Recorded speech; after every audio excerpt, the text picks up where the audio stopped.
What's up guys, this is Tcg Sam here, and in today's video I got a full Handtrap tier list for the January 2021 format. So before we begin, I just want to preface that of course this is just my opinion only. You guys are free to disagree, but please do not start a war in the comments or something.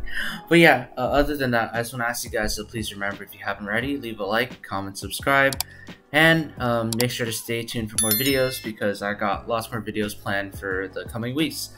But yeah, without any further ado, let's hop straight into it. So the very first hand trap on our list is Ash Blossom. So this card honestly is quite incredible. It just has application against every deck, and for that reason I'm actually gonna put it in S tier, especially because this format, I feel like there's a lot of opportunities for different decks to be able to compete. So it's not all Eldritch, Zeus, Virtual World, stuff like that. There's still definitely other decks that can compete, which is why I think Ash Blossom is just so good, because it is applicable against every single deck. Even though it's not necessarily a blowout against every single deck, against combo control you can use it. So that's why I just like it so much. I think Ash Blossom for that is just a very, very good all-around hand trap in S tier. Next up is Ghost Bell. So Ghost Bell obviously is very, very good against Drytrons and has quite a few neat application against stuff like Eldritch. But against something like Virtual World, it's also not bad because it can stop something like, I believe you can Bell GG and Lao Lao, which is pretty important because those, especially Lao Lao, is just a super nice extender. Bell is also not terrible against most other decks, but against something like Zodiac, I just feel like it's just not that good. Against Dogmaticas, it's not that good. So for that reason, since it's just a little bit less applicable than Ash in all matchups, I'm gonna have to put it in A tiers. It's still a very, very good hand trap, and all the hand traps in A tier, I would suggest that you consider siding at the very least, if not maining already. Yeah, just a side note. Next up is Chaos Hunter. So Chaos Hunter is an interesting card. I haven't really seen anyone play it. It stops banishing, but in this format, you just kind of have to think about what's really going to be banishing a lot. So something like Virtual Worlds, yes, they're going to be banishing their spells and traps, but against them, I feel like they're a definitely better hand traps for sure to stop their Qinglong and their Chuchi. Against Eldritch, yes, they're going to be banishing their stuff for their grind game. Against Zeus though, it's not really useful. They don't really banish anything.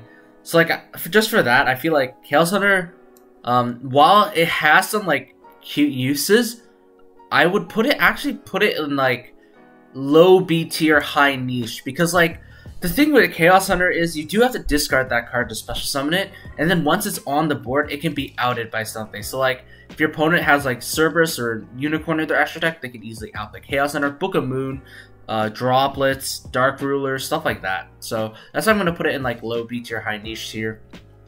Next up is Ally of Justice Cycle Reader. So Cycle Reader is an interesting card. It's a double DD Crow for light monsters and light monsters only. So obviously it has applications against something like Drytrons because all their guys are light. But other than that, maybe you're hitting an Eldritch out of the graveyard. But if they have two Eldritch in the graveyards, yeah, it can be a blowout. But other than that, I just don't feel like Cycle Reader is that good. So for that reason, I'm gonna put it in the niche tier. Honestly, I just don't think this card is really that good. It's a little too specific. Yes, you can put in your side specifically for Drytron, but I feel like they're better hand traps against Drytrons.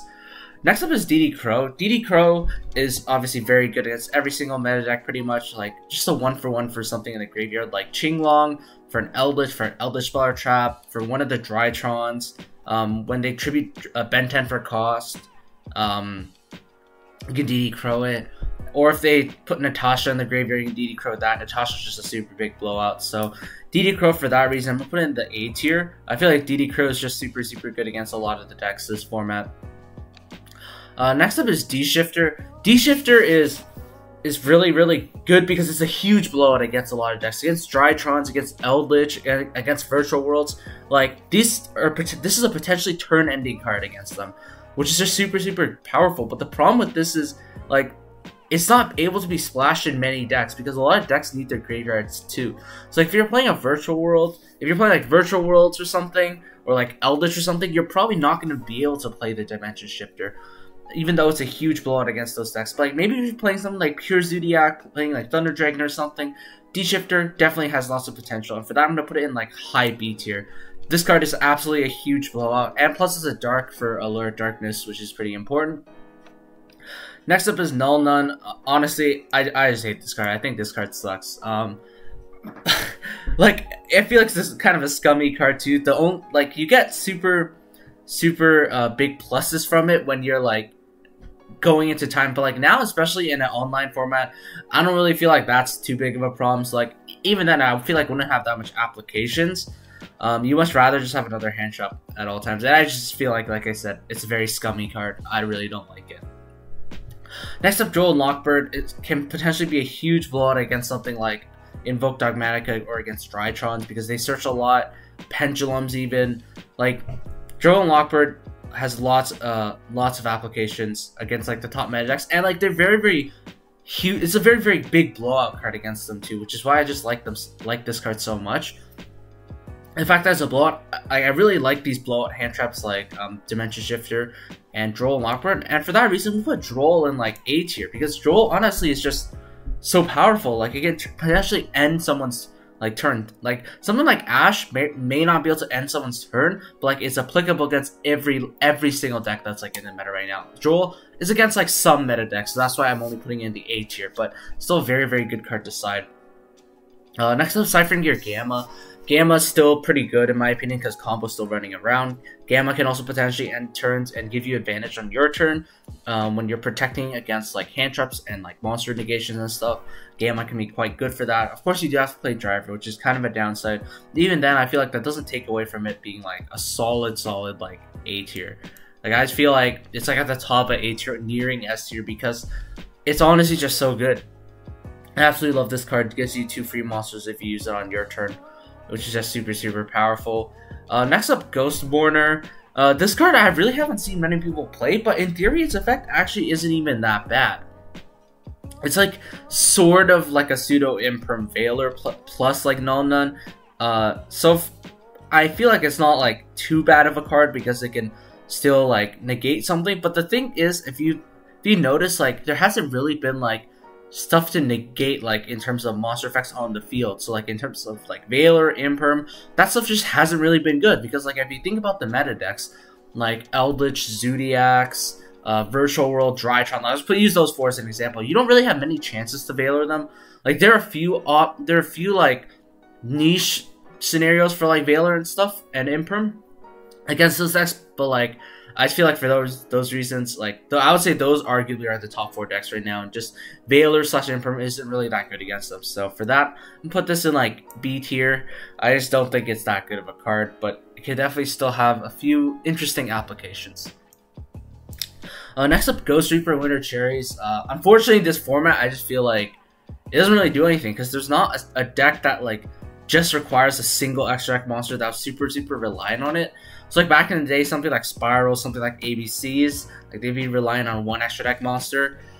So like in this format, especially, like there are cards you can cherries, like you can cherries the Dryden, you can cherries Zeus, but like, and yeah, it'll take away quite a bit of power from like Zodiac and XYZ decks. You can cherries True King of All Calamities if you want, but like I just feel like you'd rather see other hand traps like that just can potentially stop them from getting there in the first place. So for that reason, I'm gonna put it in like very low B tier, like almost niche. I just put it in niche because most of the time you're gonna see like other hand traps played over Reaper, but like in the future, obviously, it will come in and out of formats based on how the extra deck plays out. Next up, No Material. So No Material is a very unique card, because it can potentially lock someone out of their extra deck completely if they're playing like a link-based strategy. But the thing with No Material is like it can also like end their turn if they're playing a regular deck, combo deck too. When they special summon a guy and like they're not really paying attention to zones, you drop the No Material, it could potentially just be able to like stop them. Unfortunate thing about No Material is it's only really good turn 1. So like D-Shifter, even though it can be a blowout, it's just unfortunately a little too restrictive. But like the fact that it has the opportunity to be a blowout, I put it in B tier. Also, the other thing is it doesn't really have applications against like some of the control decks like Eldritch, so I don't think it can go really higher than this, but it's still not a terrible card. Next up is Imperm. Like I said earlier, like effect negation in this format, just like Imperm is a little better than like Valor because you can chain it on your turn to like stop something like VFD or something. So for that reason, put it in like the highest B tier, low A tier, but only because it can stop something like VFD on your turn, which is obviously very good. Next up, Artifact Lancia. So this is gonna stop something like Dinos maybe. I also forgot to mention for Chaos Hunter, it maybe can stop Dinos, but Dinos shouldn't have a hard time outing the Chaos Hunter to begin with. So for that reason, I'm gonna put like Lancia. I just feel like against Virtual World, Lancia isn't even that good if they can still make their combo. Yes, they don't get a Qinglong extender or a Chu-Chi extender, but I just feel like Lancia, honestly, like my opinion, this may be a little controversial because Lancia can also be a blowout card, but I'm just gonna put it in like B tier. I think it's an alright card. Like you can definitely side it if you find that you're going against a lot of banishing decks, but like against Eldritch, I don't really want to Lancia them. It just doesn't feel like that good because they could just like use their stuff in the next end phase. Next up, Nibiru. There's still combo decks around, and now that Link Cross is gone, people are going to be making Herald the Arclight less often before their stuff, and Nibiru can totally just wipe out a combo player's board. And for that, I'm going to put in like solid A tier. Obviously not applicable against control decks, but like against combo decks, this could be like a huge blowout, and for that reason, I just think Nibiru is just super good. Next is Ghost Ogre. Ghost Ogre is an interesting one because it has like some application against like almost every deck, but like it's just nothing, no like huge interactions stand out to me. So something like maybe you can Ogre like a zoo monster on someone if they get greedy with like Thoroughblade, but like other than that, I just don't feel like it's that good this format. So I think I'm gonna have to put it in like low B tier. It just really doesn't seem that good in my opinion.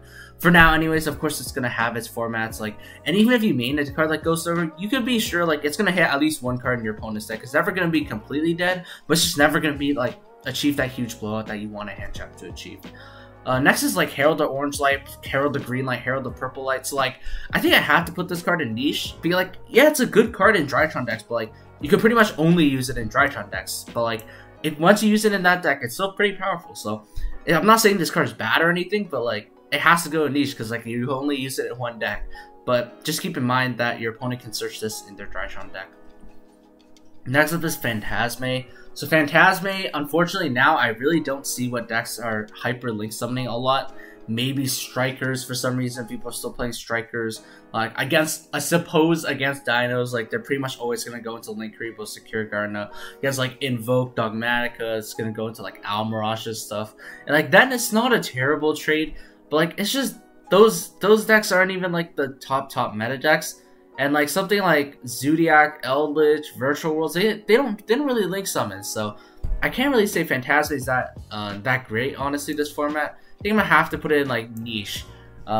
Maybe unless the format develops to the point where like Dragon Link takes over once again, like then maybe I could see Phantasme coming back up again. But like for now, I just feel like Phantasme is just a very niche card. Next up is Skullmeister.